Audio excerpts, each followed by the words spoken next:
Hello students, welcome back to the channel.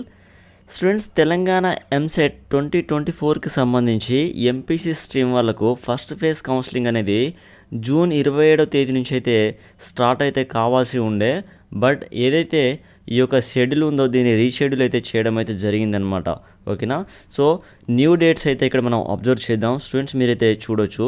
So July 4వ తేదీ నుంచి జూలై 12వ తేదీ వరకు అయితే ఫస్ట్ ఫేజ్ కౌన్సిలింగ్ అయితే స్టార్ట్ అయితే కాబోతుంది. సో జూలై 4 నుంచి జూలై 12వ తేదీ వరకు మీరైతే రిజిస్ట్రేషన్ చేసుకోవాలి, కౌన్సిలింగ్ ఫీ పే చేసుకోవాలి.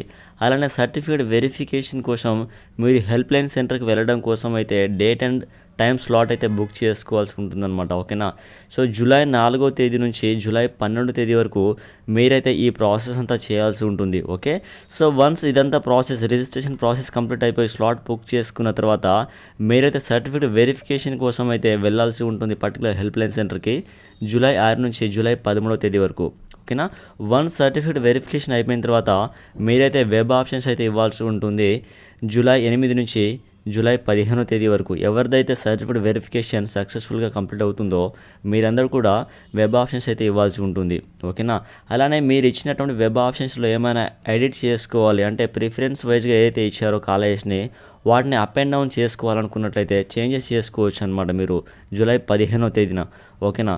అలానే వన్స్ వెబ్ ఆప్షన్స్ అంతా ఇచ్చిన తర్వాత మీకు జూలై 19 కంటే ముందే on are before July 19th లోపే మీకు ఏ కాలేజీలో సీట్ వచ్చింది, సీట్ వచ్చిందా లేదా అనే ఇన్ఫర్మేషన్ అయితే తెలుస్తుంది. అఫీషియల్ వెబ్ ఏ కాలేజీలో సీట్ వచ్చింది అనేది మీరు లాగిన్ అయ్యి చెక్ చేసుకోవచ్చు. దీనిని ప్రొవిజనల్ అలాట్మెంట్ అని చెప్పడం అయితే జరుగుతుంది. ఓకేనా. వన్స్ మీకు ఏదో ఒక కాలేజీలో సీట్ వచ్చిన తర్వాత మీరైతే కాలేజ్కి వెళ్ళి రిపోర్టింగ్ అయితే చేయాల్సి ఉంటుంది. ఓకేనా. సో ఇక్కడైతే ఏం చెప్తున్నారంటే payment of tuition fee and self reporting through website అని మాత్రమే చెప్తున్నారు. సో కాలేజ్కి అయితే వెళ్ళాల్సినటువంటి అవసరం అయితే లేదనమాట. మీకు ఏదైతే కాలేజీలో సీట్ వస్తుందో ఆ కాలేజీకి సంబంధించి మీరైతే మాకు సెల్ఫ్ రిపోర్టింగ్ చేయాల్సి ఉంటుంది త్రూ వెబ్సైట్ ద్వారా. అలానే అక్కడ మీకు ప్రొవిజనల్ అలాట్మెంట్లో ఏమైనా ట్యూషన్ ఫీ పేమెంట్ చేయమని వచ్చినట్లయితే ఆ ట్యూషన్ ఫీ అయితే పే చేయాల్సి ఉంటుంది. సమ్ నామినల్ అమౌంట్ అయితే ఉంటుందన్నమాట. ఆ అమౌంట్ పే చేసుకొని త్రూ వెబ్సైట్లోనే మీరైతే సెల్ఫ్ రిపోర్టింగ్ అయితే చేయాల్సి ఉంటుంది. ఓకేనా. వన్స్ సెల్ఫ్ రిపోర్టింగ్ అయిపోయిన తర్వాత మీరైతే కాలేజ్కి అయితే వెళ్ళాల్సి ఉంటుంది. మీ యొక్క ఒరిజినల్ సర్టిఫికేట్స్ అంతా కూడా కాలేజ్కి వెళ్ళి సబ్మిట్ చేయాలి. ఓకేనా.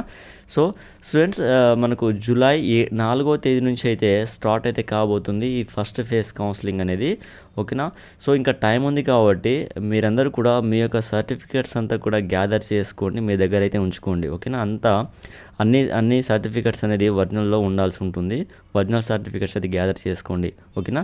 సో నేను నెక్స్ట్ వీడియోలో పాసిబుల్ అయితే ఏమేం డాక్యుమెంట్స్ కావాలి, ఏమేం సర్టిఫికేట్స్ కావాలి ఈ యొక్క కౌన్సిలింగ్ అనేది ఒక వీడియో అయితే చేస్తాను. ఓకేనా. సో స్టూడెంట్స్, ఇది వీడియో అయితే. దీనికి సంబంధించి మీకు ఏమైనా డౌట్స్ ఉంటే కామెంట్లో మెన్షన్ చేయండి. ఈ వీడియో మీకు యూజ్ఫుల్ అనిపిస్తే ఈ వీడియోని లైక్ చేయండి. అలానే ఇలాంటి మరిన్ని వీడియోస్ కోసం మన ఛానల్ని సబ్స్క్రైబ్ చేసుకొని సపోర్ట్ చేయండి. Thank you students.